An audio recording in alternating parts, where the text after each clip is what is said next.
অনেক দিন পরে আজকে আমি কালী পুজোর ভ্লগ নিয়ে এসেছি। তো এটা আমরা কালী ঠাকুর দেখতে গিয়েছিলাম। এটা হচ্ছে আমাদের বাড়ি থেকে কিছুটা দূরে। বাবা, আমি আর পিকু গিয়েছিলাম, আর ছোদ্দা, সায়ন আর ছোদ্দার একটা বন্ধু, মানে আমরা ধরো এই কজন গিয়েছিলাম। তো তারপরে রাত্রেবেলায় ঠাকুর দেখে এসেছি। গ্রামের একটা ঠাকুর হয়, সেটাও দেখেছি। এবং পরের দিন এটা দুপুরবেলায় আমরা গিয়েছি ভোগ খেতে, যেখানে আমাদের গ্রামে পুজো হয়, সেখানে ভোগ হয় খিচুড়ির।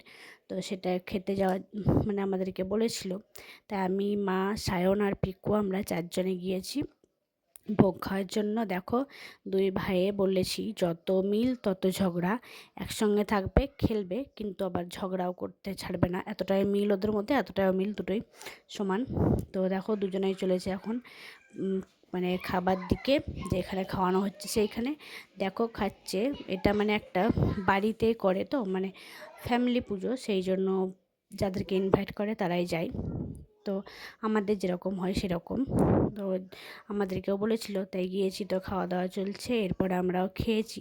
পিকু তো বিশেষ খায়নি, ওকে ভোজ, ও আগের দিন গিয়েছি সেই দিন থেকে ভোজ খাবো, ভোজ খাবো, ভোজ খাবো করে লাফিয়ে পুরো বাড়ি মাত করে রেখেছে, কিন্তু খায়নি কিছুই। ও বাড়ি এসে আবার ভাজা মিষ্টি খেতে ভালোবাসে, তো দুখানা ভাজা মিষ্টি খেয়ে নিয়েছে। আর এই দেখো পিকুর মজা, মামা দূরে, দেখো মামা খেতে বসেছে, মামার জল তেষ্টা পেয়েছে, তাই ও দৌড়ে গিয়ে মামাকে জল দিতে গেছে। দেখো, মামাকে জল দিয়ে দৌড়ে দৌড়ে আসছে।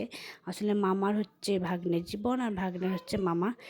এদের মধ্যেও মানে মিল খুব, চরম মিল। তো যাই হোক, এখানেই শেষ করছি ভ্লগ।